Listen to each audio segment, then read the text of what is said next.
Welcome to our channel, everyone. So today we have this 2016 Silverado 4-wheel drive 4.3 liter engine, and we're doing today the rotors and the pads service on it. So we're gonna walk you through the step by step to get everything done for you as soon as possible. Alright, so at first we home or got at work. our jack. We raised the car and we have our jack stand over there. We set the car on it, but we still kept the jack just for safety measures. Next, we're gonna go ahead and open the brake fluid reservoir just to lower the pressure so we can get the caliper. Alright, like we said, we're gonna go easily. ahead and open the brake reservoir cap a little bit. What that does basically, because we're gonna have to decompress the pistons on the caliper, and to make it easier, it's a lot better if we open this cap, so that way we'll release any pressure from the caliper on the brake booster. And as a safety, or not a safety, but to keep everything clean as much as possible, you can add a rug around it, so that way it doesn't drip on the body. Actually, brake fluid is very bad for the body. It makes it rust super quick and basically Alright, so we destroys already got paint the and wheel everything. off. All it took is 6 22mm locking nuts. We got those off already, and now we're gonna go ahead and move to taking off the caliper itself. To do that, we're gonna need a 19mm, and we're gonna go ahead and have to open this bolt over here and this bolt over here. So let's gonna go ahead and do that. Alright, so we loosened the 2 bolts that hold the caliper to the caliper bracket. Next, what we're going to do is we're going to go ahead and decompress the pistons on the caliper. To do that, what we're going to do is we want to create pressure on the pistons to push them back. And how are we going to do that? We can use like couple pry bars. I have like different lengths, different sizes, so that way we can get in tight spots. I'm going to put the pry bar between the rotor and the front pad, and kinda just like wobble it in there, and just like try to pull on the piston. Granted, you're gonna have to do this a couple times to make sure you get it in the right spot. Here we go. We're gonna try to do this again. All right, from the bottom as well, we want to make sure you do that because this particular caliper is dual pistons. Now, if you're doing the same process for any other car, a sedan or a pickup, 99% of the time they're all the same process, but sometimes they would have like just one piston, or in some performance cars they might have like 6 pistons per caliper on the front ones. All right, I think we have the pistons. If you can see it from this angle directly, the pistons over there are compressed. I don't know if you can see it or not, but the pistons over there are compressed. What we're gonna do is to make sure is we're gonna go ahead and open the caliper, and we're not gonna leave it hanging. We have a bungee cord we're gonna hook up over here. Let's get our bungee cord ready. That way we don't have to keep the caliper just hanging. There we go.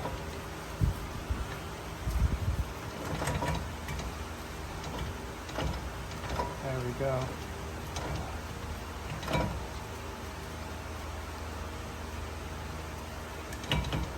Well, it was kind of stuck, but it's spinning. Oh, the back is turning with it. Okay, there we go. Now we got the caliper off. Let's take a look at it. All right. So they seem to be compressed. I'm not sure if this is enough or not, but we're gonna go ahead and install the new rotors and pads and see. If it's not enough, we can use the caliper tool to compress them again. And if so, I will show you how. Now that we have the caliper over there, we took it off. We put it on the bungee cord, so there is no pressure or tension on the brake line. We're gonna go ahead and remove the pads. Usually they're just like, they just slide out. If they are rusted or something, you can use like a flathead and press against them. There we go. We got the first one, and we got the second one. For those of you asking why are we replacing the pads and the rotors, because they seem good on the side. For this particular car, the car was hit from the driver's side, and basically the entire suspension was busted, including the rotor. So we put a new rotor and new pads on that side, and it's always recommended if you change one side brakes and rotors, you have to do the other one wherever the condition is. All right, so we got the pads. Now we're gonna go ahead and move to the caliper bracket. There is 2 18mm bolts in the back, and we're gonna use a 1/2" ratchet and 18mm short, and I have another one that's long socket as well in case we need it for the top one. But make sure you're gonna need to use a lot of pressure for these, because these are usually very tight, so just be careful. There we go. There we go.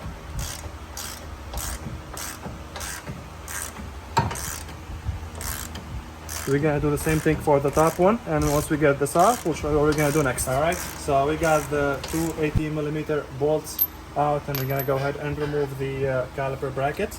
Now we're gonna go ahead and clean this up. We got a new hardware kit over here that we're gonna be installing on the caliper. We'll clean up the dust and the rust and all the brake dust pretty much, and try to clean it up. We also have to make sure that we take off these guide pins, and you do that just by pulling on them and greasing them. I know these looks actually that they have been greased like recently, but it doesn't hurt to re-grease them again. It's always good, so that way your caliper works properly. So we're gonna go ahead and show you the steps right now. All right, you took off the first hardware kit. We're gonna take off the second one as well. Now we're gonna go ahead and grab a metal brush. All right, so I got this wire brush over here. I'm just gonna be cleaning where the hardware kit sits. It's not mandatory to do this, but it's always better to clean up any rust or any brake dust that you might have, especially where the hardware kit sits. I always clean this up, honestly. It just became a part of my routine when changing brakes on any car, not just not just this particular one. All right, and once we're done with this, we're gonna go ahead and move to greasing the guide pins, and I'm gonna show you how you can do that right now. I'm gonna go ahead and use this synthetic brake and caliper grease by CRC. I actually picked this up from AutoZone. That's what I've been always using, to be honest. So we have that one ready. We're gonna go ahead and take off the first guide pin. Sometimes if these guide pins, if you find these rusted, I highly recommend that you sand them with like a 60 or 80% sandpaper grid, and just after that go ahead and re-grease them. The grease is fairly new on this one. I feel like I don't mind feeling generous when adding the grease, because like I said, this basically controls the movement, like how smooth your calipers move on the caliper bracket, and you definitely don't want one of these guide pins to get stuck. With the hardware kit that we got, we did not get these joints over here, these rubber pieces, but sometimes when you buy them you get these. So to remove these, you just take off the guide pins and you just remove this and you put in the new one. It's really easy. And we're gonna move into this side here. This side here is a little bit, oh actually it's really good. We're gonna go ahead and grease it as well. Like I said, I don't mind being generous with the grease, because these are really important to do. And honestly, sometimes even if my brakes or rotors are still good on my car and I feel that the brakes are a little bit stuck or something, I just open the tires, take off the wheels and re-grease the hardware kit and the guide pins, and I put back everything together.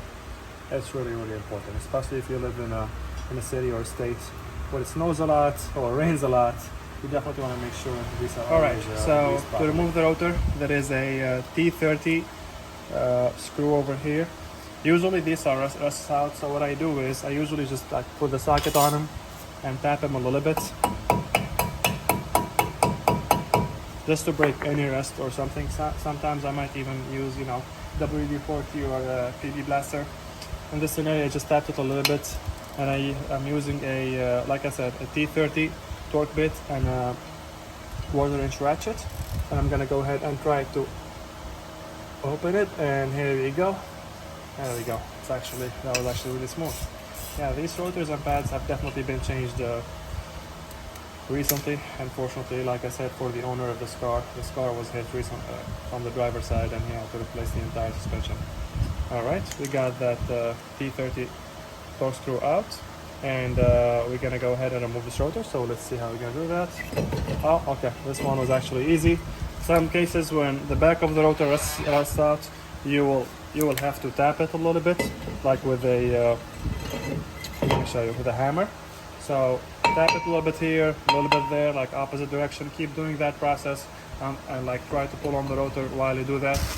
All right, so we got this new rotor from AutoZone. It's DuraLast brand, really good brand actually. These are the regular ones, they're not the gold ones or anything like that. So we're gonna go ahead and put the rotor, and we gotta make sure that we align the place for that torque screw to go in. So make sure it's aligned, because that's really important. And we're gonna go ahead and start screwing this with our hands. Then we're gonna use the quarter inch ratchet just to make sure it sits in place. All right.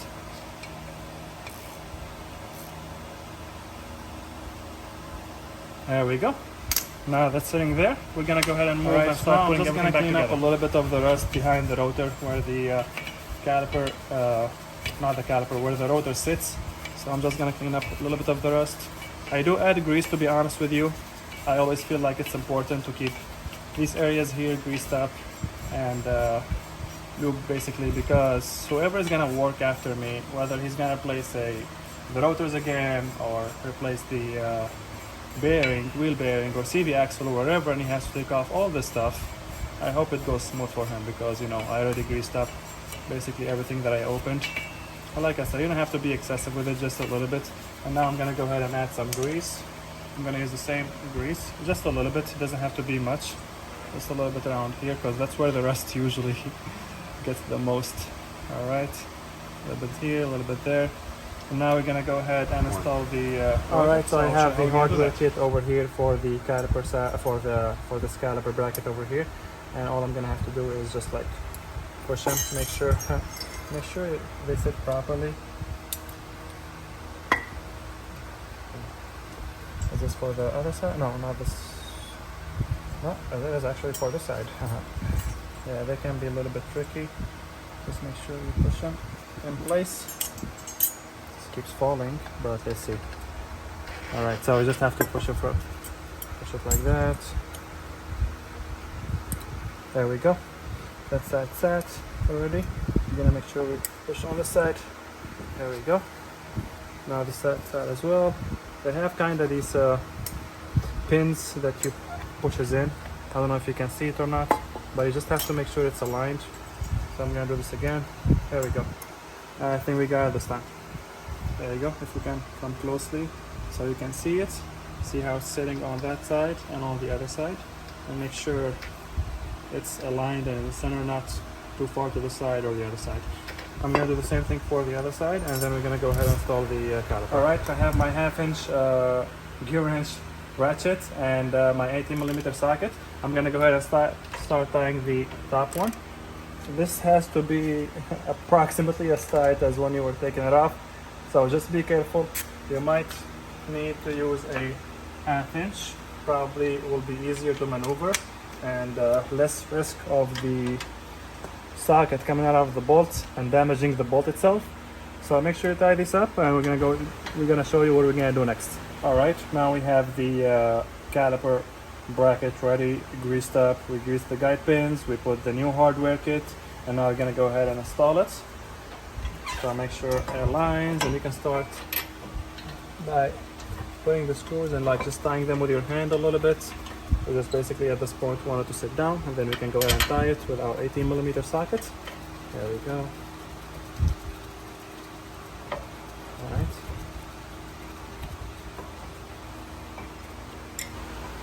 All right, we have our Duralast Gold ceramic brake pads, and like I said, I already installed the driver side one. So what we're gonna do is, this is going to be for the front, and this one with the pin on the side is gonna be for the back.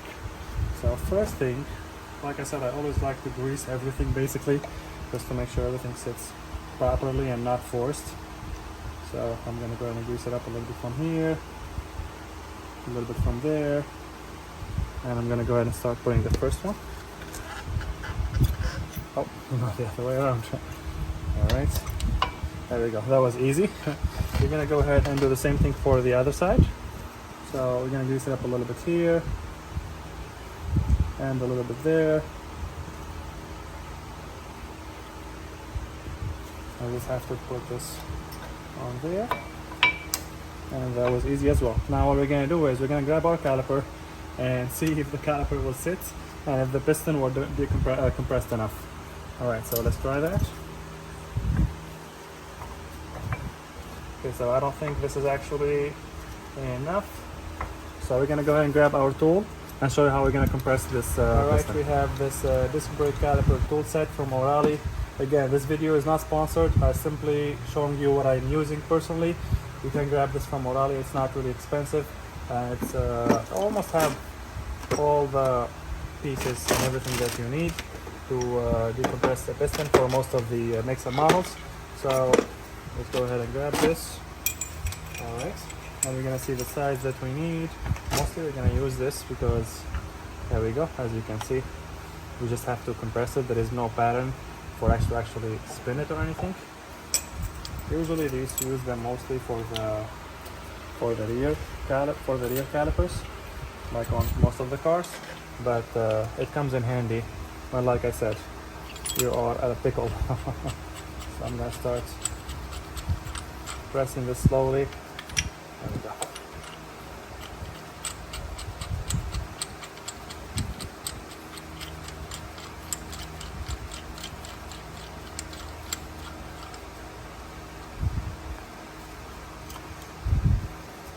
There we go. Now I'm just gonna go ahead and push it all the way, and it makes it easier a lot that we actually open the brake fluid reservoir. Actually helps a lot, like it helps a lot, because if that's closed, the pressure stays in the system, and basically it will make it a lot harder to decompress the pistons on the caliper. So I'm gonna do the same thing for the second piston. There we go. While you do this, sometimes the other piston, like the second piston, will pop up a little bit, but it's okay. This should be enough. There we go. Now we're gonna go ahead and try to put the caliper back on the caliper bracket and see if it will sit. Let's try.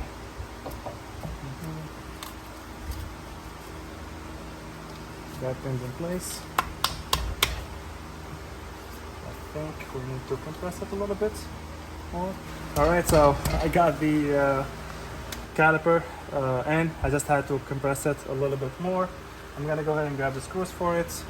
We're gonna start. You can wobble the caliper a little bit to align everything. There we go. You just have to put it first and then put the second one. And now we're gonna go ahead and tie them both. Now when we tie them, make sure this the guide pin behind it is not spinning with the bolt, because otherwise that's not tying it. So like I said, just bring in a whatever wrench size that you need, put it in there and tie it, or a channel lock or whatever needs, so that way we can hold this in place. We made sure we take out our bungee rope. We do not want to leave it over there. Make sure you get any tools or any sockets. You guys have no idea how many times I get cars for repairs and I found the sockets still attached to a nut, rusted or whatever.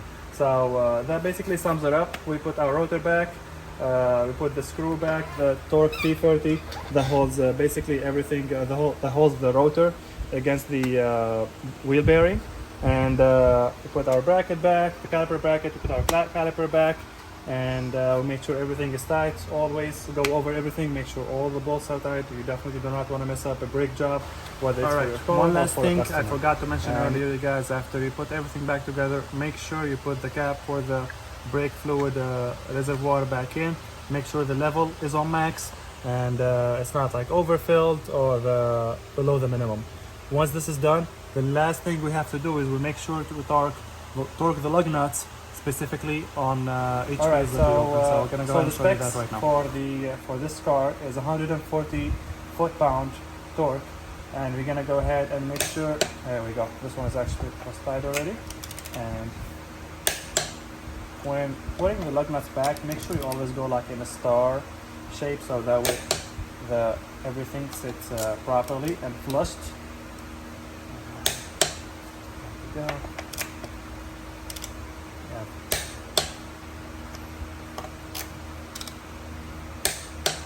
There we go. That one is done. And make sure you do the same process for the other side, and that should be it. Again, thank you for watching the video. I hope everyone enjoyed it. Leave any comments or any questions you have below, and follow us on Instagram. I will leave the link for it in the description. Thank you.